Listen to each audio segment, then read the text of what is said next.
You know that specific silence that happens right before a car crash? The moment when the tires lose traction, the screech hasn't started yet, and physics just takes the wheel? That's what the air conditioning sounded like in Jason's office. It was a Friday afternoon, the kind of gray, lifeless New York Friday that makes you question every life choice that didn't involve moving to a goat farm in Vermont. I was sitting across from Jason, a 30-something CEO who wore sneakers that cost more than my first car and possessed a smile that didn't quite reach his dead, shark-like eyes.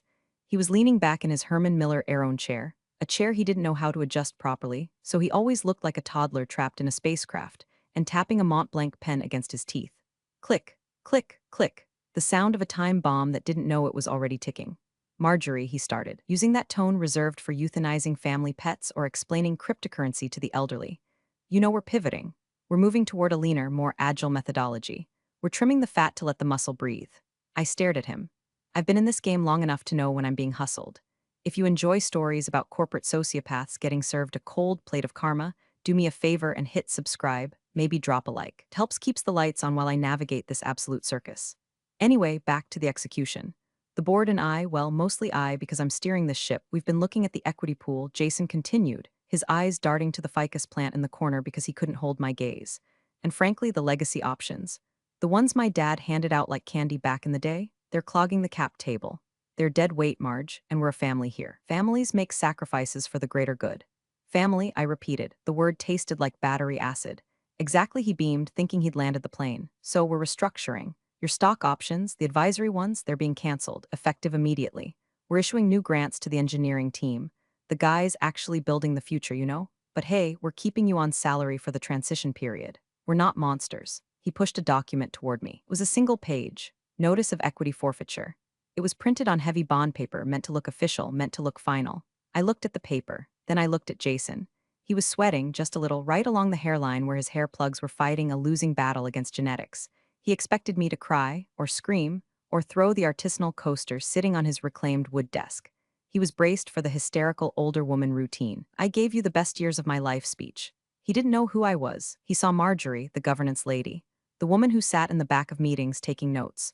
The woman who quietly reminded people about compliance training and updated the employee handbook.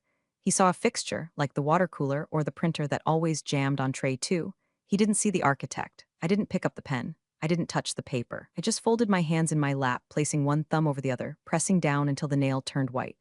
Is that all, Jason? I asked. My voice was steady, flat, the audio equivalent of a heart monitor line. He blinked, confused by the lack of drama. Yeah, I mean HR will send you the updated comp package, minus the equity. But Marge, really, thank you for being understanding. It's just business. Just business, I echoed. I stood up. My knees popped, a sound that seemed deafening in the glass box. I smoothed the skirt of my charcoal suit, a suit I bought 10 years ago when his father, Richard, begged me to come save his chaotic little startup from an SEC audit. I looked around the office. I looked at the whiteboard covered in buzzwords like synergy, disruption, and hypergrowth. I looked at the photo of Jason on a yacht, holding a magnum of champagne, looking like the poster child for unearned confidence. I'll get back to work then, I said. I walked out. I didn't slam the door. I closed it softly with a click that sounded like a lock engaging. As I walked back to my desk, a small cubicle tucked away near the server room, far from the open-plan collaboration zones where the 20-somethings threw frisbees and drank kombucha, I felt a strange sensation. It wasn't sadness. It wasn't fear. It was the cold, metallic taste of absolute clarity. Jason thought he had just cut off a withered limb. He thought he had cleared the capitalization table for his big, shiny acquisition. He thought he was the smartest man in the room because he spoke the loudest and used the most acronyms. He had no idea that he had just tried to evict the landlord. I sat down at my desk. I unlocked my computer. I opened a folder labeled Archive Do Not Delete, nested inside 3 other folders labeled TAX Receipts 2018. I wasn't going to scream. I wasn't going to sue, not yet. I was going to wait, because Jason had forgotten the first rule of corporate governance. Read the bylaws, read the amendments. Read the fine print his father signed when the company was 3 days away from bankruptcy and couldn't make payroll. He wanted to play family? Fine, we could play family. We could play the part where the matriarch reminds the spoiled children exactly who owns the house. I stared at the screen, the blue light reflecting in my glasses. The cursor blinked. Let the games begin, I thought. And for the first time in years, I smiled. It wasn't a nice smile. It was the smile of a wolf watching a sheep lock itself inside the slaughterhouse. Understand why Jason's little power play was roughly as intelligent as sticking a fork into a toaster while standing in a bathtub? You have to go back. Back before the polished concrete floors and the espresso machines that cost more than a Honda Civic. Back to when this company was 5 people in a sublet basement in Queens that smelled like mildew and desperation. It was 12 years ago. Richard, the founder, Jason's dad, called me at 3 o'clock a.m. I was working at a mid-tier firm then, billing hours and dying slowly inside, one document review at a time. Marjorie, Richard had rasped, his voice sounding like gravel in a blender. I'm done. The SEC is sniffing around the series around. The investors are pulling term sheets. I can't pay the lawyers. I can't pay you. I can't pay anyone. I should have hung up. I should have gone back to sleep and let Richard's dream die the death it probably deserved. But Richard, he had this chaotic, magnetic energy. He was a mess, but he was a brilliant mess. I'm coming over, I said. When I got there, the office looked like a crime scene where the murder weapon was bureaucracy. Papers everywhere, unopened notices from the IRS. Richard was sitting on the floor, surrounded by empty takeout containers, looking like a man who had stared into the abyss and the abyss had handed him a tax bill. And there was Jason. He was 22 then, an intern. He was sitting in the corner playing Angry Birds on his phone, wearing oversized headphones, completely oblivious to the fact that his inheritance was currently swirling down the drain. He looked up at me, gave a vague nod, and went back to flinging digital birds at digital pigs. That was the dynamic. Richard panicked. Jason ignored, and I fixed. For 6 months, I didn't sleep. I lived on vending machine coffee and sheer spite. I rebuilt their corporate structure from the ground up. I standardized the contracts. I fought the auditors. I renegotiated debt with creditors who threatened to break kneecaps. I was the janitor of their legal mess, scrubbing the grime off the ledger until it shined. When the dust settled, the company was saved, but there was no money, literally zero liquidity. Richard sat me down on a folding chair. Marjorie, I can't pay your invoices. I have nothing. I know, Richard, I said. I was exhausted. My hair was a mess.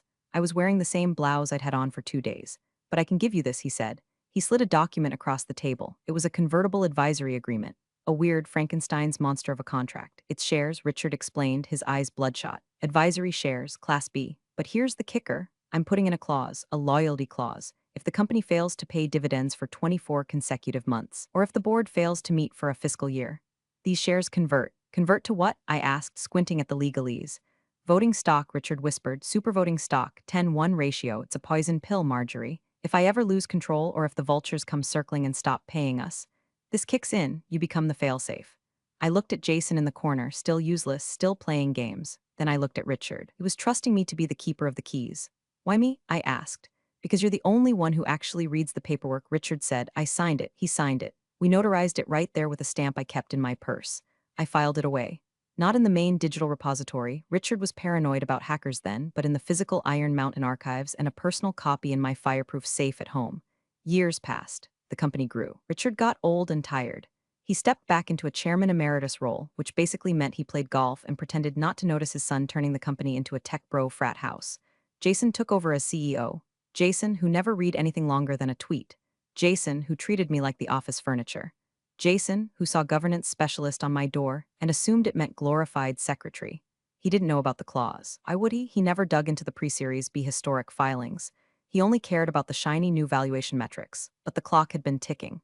Condition 1, unpaid dividends. The company hadn't paid a dividend, ever. They reinvested everything into growth hacking and Jason's expense account. That was 12 years of non-payment. Check. Condition 2, board inactivity.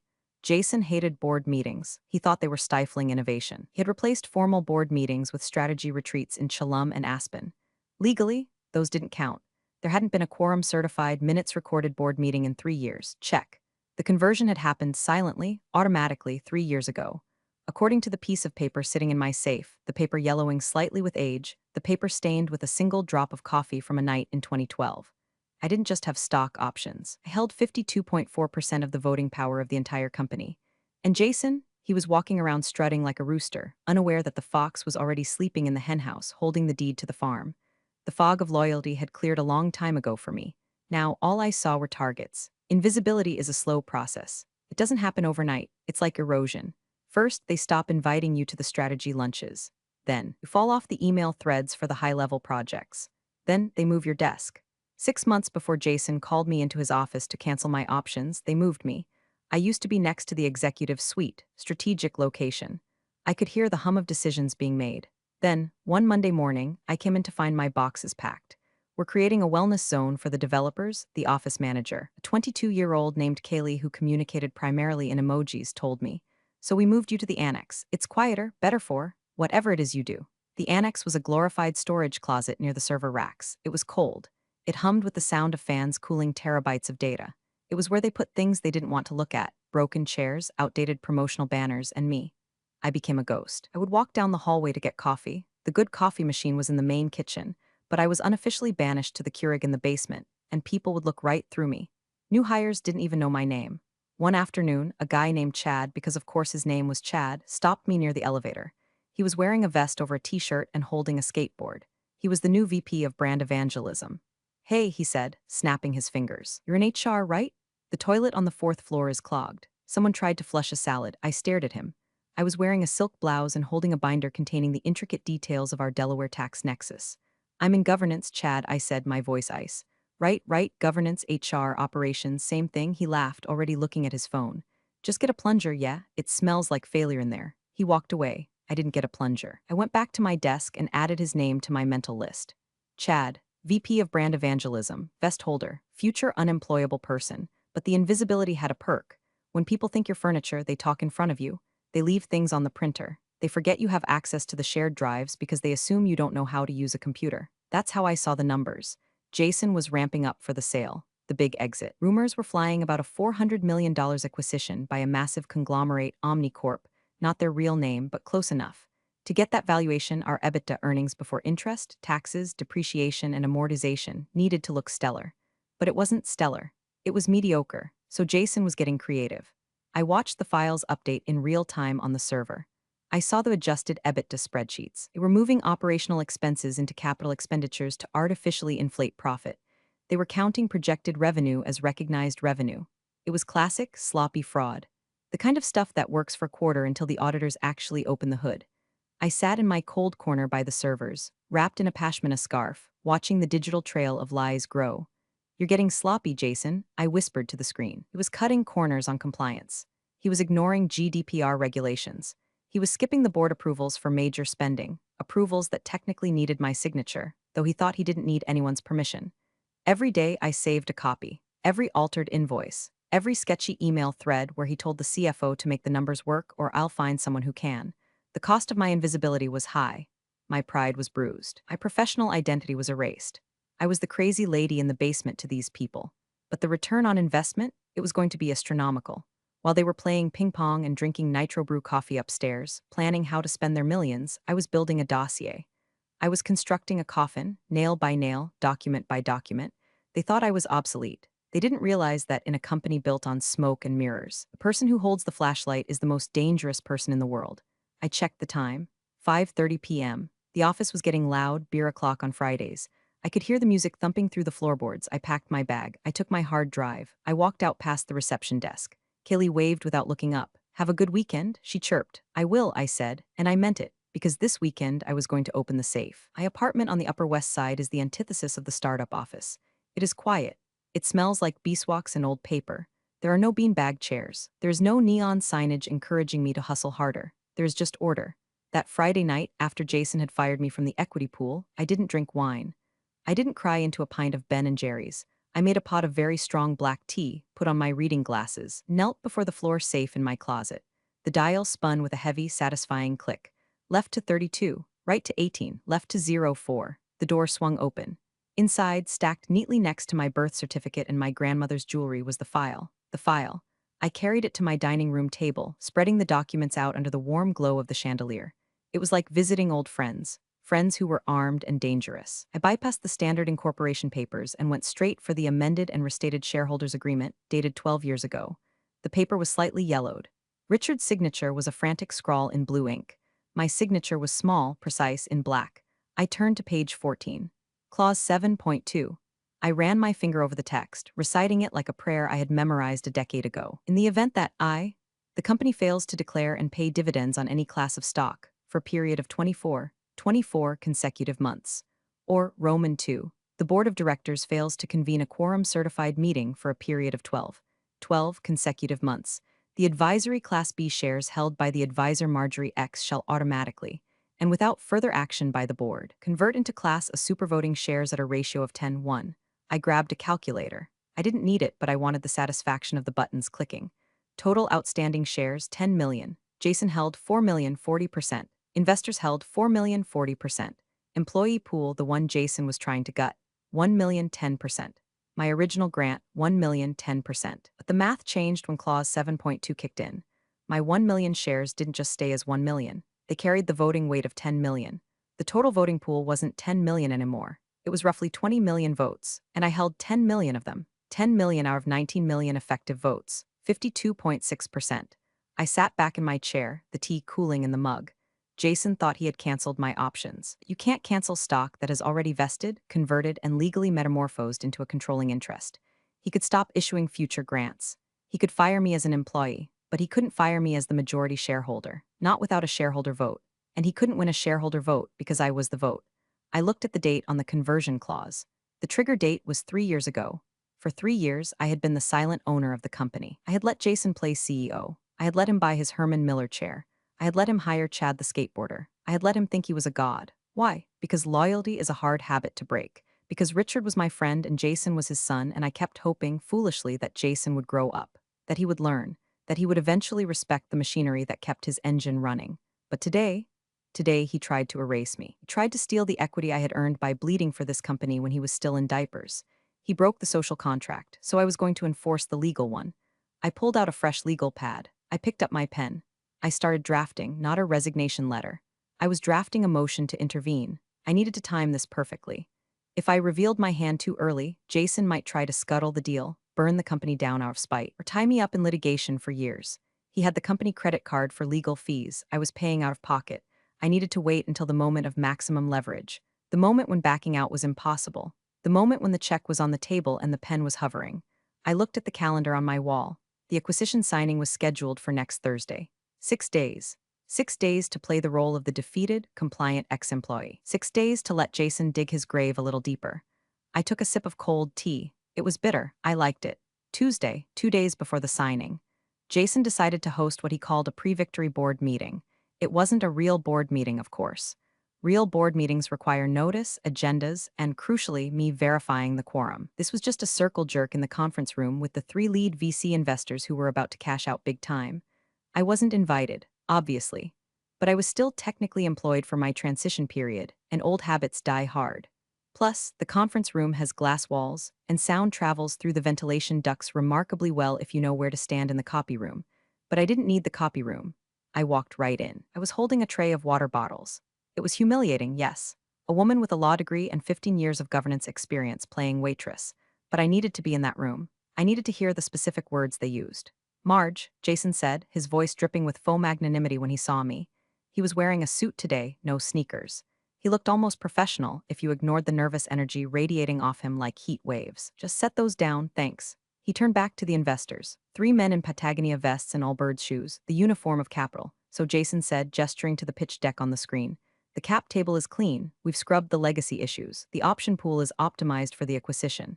OmniCorp is ready to wire the funds Thursday morning. And the founder's stock, one of the VCs asked, a guy named Brad. Richard's stake, Dad's on board. Jason waved a hand dismissively. He's in Florida. He just wants the check. He's not involved in ops anymore. I have his proxy. I thought as I set a water bottle down. Richard never gives proxies. He trusts no one in the redundancy, Brad asked, glancing briefly at me. He meant me. I was the redundancy. Handled, Jason said, his voice dropping a decibel. We offered a generous severance. The equity was retired. It's a non-issue. Retired. Like an old racehorse they shot behind the barn. I arranged the bottles perfectly straight. I checked the coasters. I was invisible. Excellent, Brad said, leaning back, because OmniCorp's legal team is brutal. If they find a single hair in the soup, they'll retrade the deal. They'll drop the valuation by 20% just for fun. There are no hairs, Jason insisted, slamming his hand on the mahogany table. We run a tight ship. We are transparent. We are ready. He picked up a bottle of sparkling water, the one I had just placed there. He raised it. To the finish line, Jason said, to the liquidity event the VCs chorused. They clinked plastic bottles. I stood by the door, holding the empty tray. My face was a mask of polite servitude. Inside, my brain was screaming. They were toasting to a crime. They were celebrating a heist where the getaway car had no engine. Jason looked at me. For a second, just a second. I saw a flicker of guilt, or maybe it was fear. Maybe he realized, deep down in his lizard brain, that it was too easy, that I had gone too quietly. You can go, Marjorie, he said. Enjoy the meeting, gentlemen, I said. I walked out. As I headed back to the annex, I felt a vibration in my pocket. It was a text from Richard. Richard, Jason says you're leaving? What's going on? I stopped in the hallway. I looked at the text. I could tell him now. I could blow it up right now, but Richard was old. If I told him over the text, he might have a heart attack, or worse, he might call Jason and scream at him, tipping our hand. I typed back just a restructuring. Don't worry, Richard, I'm handling the paperwork. We'll see you Thursday. He replied, I'll be there for the signing. Hate these things. Need you to look over the final docs for me. I smiled. I'm already looking, Richard. I'm already looking. Pre-victory party was winding down upstairs. I could hear laughter. Let them laugh. Laughter makes you careless. Laughter makes you forget to check the basement. Wednesday, the day before the end of the world. The digital data room for a $400 million acquisition is a sacred space. It's a secure, encrypted server where the company bears its soul to the buyer. Every contract, every lawsuit, every employee agreement is uploaded for the buyer's lawyers to tear apart. I still had my admin credentials. Jason had instructed IT to revoke my access by Friday. He was sloppy. He should have done it Monday. I logged in from the annex. I watched the file uploads coming in from Jason's computer. Folder / cap table final / file, cap table v final Kleenex LSX. I downloaded it. I opened it. It was a work of fiction, a beautiful, terrifying lie. There it was, row 42, Marjorie X, shares 0. Status terminated / forfeited. He had actually done it. He hadn't just told me the options were canceled. He had deleted them from the official ledger presented to the buyer. This wasn't just shitty boss behavior anymore. This was federal securities fraud. This was go to jail, do not pass go territory. If Omnicorp bought the company based on this spreadsheet, and then I popped up later claiming 52% ownership, the lawsuit wouldn't just bankrupt the company. It would destroy Jason personally. It would destroy Richard's legacy. I stared at the spreadsheet.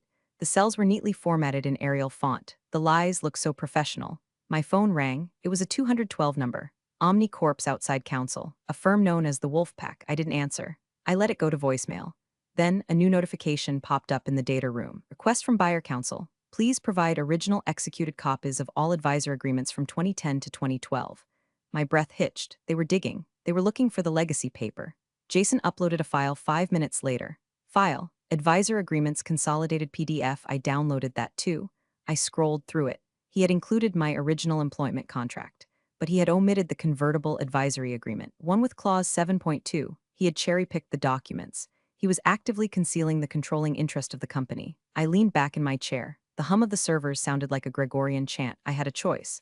Option A, call the buyer's lawyers right now. Send them the missing document. Blow the deal before it gets to the table. Omnicorp walks away. The company's stock crashes. Jason gets fired, but the company and my potential payout burns to the ground. Option B, wait. Let Jason sign the representation that the data is accurate. Let him commit the fraud on paper in ink. Then intervene before the buyer countersigns. If I did option B, I wasn't just saving the company, I was taking it. I picked up the phone and dialed a number I hadn't called in years. Richard? Marjorie? His voice was crackly, distant. He sounded tired. I'm at the airport, flying up for the signing tomorrow. Jason says it's a done deal. Why do I feel like I'm walking into a trap? Because you are, Richard, I said softly. What did he do? The edge was back in his voice, the old Richard. He erased me, Richard. He scrubbed the cap table. He's selling the company without disclosing the conversion clause. Silence on the line, then a heavy sigh that sounded like a tire deflating. The idiot, Richard muttered. The absolute, arrogance-blinded idiot. He thinks because he ignored the clause. Doesn't exist. He's going to sign the purchase agreement tomorrow, Richard. He's going to commit fraud. Not if we're in the room, Richard said. I need you to bring your copy, I said. The one from your safe, just in case. I have it, Richard said. I never travel without my insurance policy. Meet me in the lobby tomorrow, I said. 7:50 a.m. The signing is at 8 o'clock. Marjorie? Yes, take him down, but save the company. I built that damn thing with my own hands. I know, I said. That's why I'm still here. I hung up. My hands were shaking, not from fear, from adrenaline. The trap was set. The bait was taken. Now we just had to wait for the snap. Thursday morning, the day of reckoning. The weather was appropriate, thunderstorms. The sky over Manhattan was the color of a bruised plum. I stood in the lobby of our building, wearing my best suit, a navy blue power suit that cost a month's rent. I wasn't the governance lady today. I wasn't the annex ghost. I was the majority shareholder. Richard walked through the revolving doors at 7:50 a.m. sharp. He looked older than the last time I'd seen him. He walked with a cane and his suit hung a little loose on his frame, but his eyes were still sharp. They were the eyes of a man who had stared down bankruptcy and won. Marjorie, he nodded. No hug. We weren't huggers. We were war buddies. Richard. I nodded back. You have the folio? He patted a battered leather briefcase. Right here. We took the elevator up. The silence was heavy. Does he know I'm coming with you? Richard asked. He thinks you're just here to smile for the photo op, I said. He thinks I'm packing my things. He never did understand the difference between price and value, Richard grunted. The elevator dinged at the penthouse floor. The glass doors slid open. The office had been transformed. Fresh flowers everywhere. Catering spread that could feed a small army. Champagne on ice. Jason was standing in the center of the room, adjusting his tie in the reflection of a window. When he saw Richard, he plastered on a smile. "Dad, you made it." He rushed over, ignoring the cane, ignoring the stiffness in Richard's gait. "Big day, biggest day." Then he saw me standing behind Richard. His smile faltered. "Marjorie, I thought you were clearing out the annex today." "I am," I said calmly. "Just wanted to say goodbye to your father." Jason checked his Rolex. "Okay, well, make it quick. The OmniCorp team is arriving in 10 minutes. We need the room clear of non-essentials, non-essentials." Richard gripped his cane tighter. I saw his knuckles turn white. He looked at his son, this boy he had raised, this boy he had handed a company to, and he saw the emptiness. "Jason," Richard said, his voice low. "Did you review the cap table with Marjorie?" "Dad, stop." Jason rolled his eyes. "It's handled. The lawyers signed off. Stop micromanaging. This is my deal. I built this value. You polished the value," Richard corrected. "You didn't build the foundation." Whatever, Jason waved a hand. "Just sit in the conference room. Don't say anything weird to the buyers, okay? Let me do the talking." He turned his back on us. He turned his back on his father. He walked toward the conference room where the lawyers were setting up. Richard looked at me, a look of profound sadness. "He's not ready," Richard whispered. "No," I said, "he's not." "Do what you have to do," Richard said. "Are you sure?" I asked. "He's your son." "He is," Richard said. "But the company? The company is my life's work, and he's about to perjure himself and destroy it." We walked toward the conference room. The OmniCorp team was walking in from the other entrance. 6 lawyers in charcoal suits, 2 partners. Serious men and women carrying thick binders. They looked like sharks entering a feeding frenzy. Jason greeted them with a high-five energy that was painfully out of place. "Welcome, welcome. Let's make history," Jason chirped. I stood by the door. I waited. The players were seated. The stage was set. It was time to flip the table. The conference room table was a slab of marble that probably cost more than my college education. On one side, Jason, flanked by our nervous-looking general counsel, a guy named Tim who was 26 and clearly out of his depth, and Richard. On the other side, the wolf pack from OmniCorp. I stood in the back corner, near the ficus tree. Jason shot me a glare that clearly said get out, but he couldn't make a scene in front of the buyers. He ignored me, hoping I would dissolve. The lead counsel for OmniCorp, a woman with steel-gray hair and glasses that looked like they could cut glass, opened the main binder. Her name was Miss Sterling. "All right," Miss Sterling said. Her voice was crisp. "We've reviewed the final disclosures. We have the wire instructions queued. $400 million cash and stock deal." Jason was practically vibrating. He was already spending the money in his head. However, Miss Sterling paused. She pulled a single sheet of paper from her stack. "We have one final housekeeping item regarding the capitalization table." Jason froze. "Yes, it's clean. We sent the clean version. We ran a standard search against the Delaware corporate filings this morning," Miss Sterling said. "Just a sanity check, and we found a discrepancy." She slid the paper across the marble table. "There's a UCC filing and a historic shareholder agreement referenced in the 2012 audits that doesn't appear to be resolved in your current ledger." "A Class B convertible instrument?" Jason laughed. A nervous, high-pitched sound. "Oh, that's ancient history. That was just some advisory thing for an old employee. It was canceled. Right, Tim?" He kicked Tim under the table. Tim jumped. Yes, retired, forfeited." Miss Sterling looked over her glasses. "Do you have the forfeiture agreement signed by the holder?" "We gave notice," Jason said. "It's an at-will employment state. We canceled the options." "Options are one thing," Miss Sterling said. "Voting stock is another. If this instrument converted, it's not an option anymore, it's equity. And if you don't have a signed release, we have a problem." The room went deadly silent. The air conditioning hummed. "Who is the holder?" Miss Sterling asked. She looked at the document. "Marjorie?" Jason's face went pale. He opened his mouth, but no sound came out. I took a step forward. My heels clicked on the hardwood floor. Click, click, click. Every head turned. "That would be me," I said. Jason swiveled around in his chair. His eyes were wide, panicked. "Marjorie, what are you doing? Get out." I ignored him. I walked straight to the table. I didn't look at Jason. I looked at Miss Sterling. "I am Marjorie," I said, "and I haven't signed a forfeiture agreement. In fact, I haven't signed anything."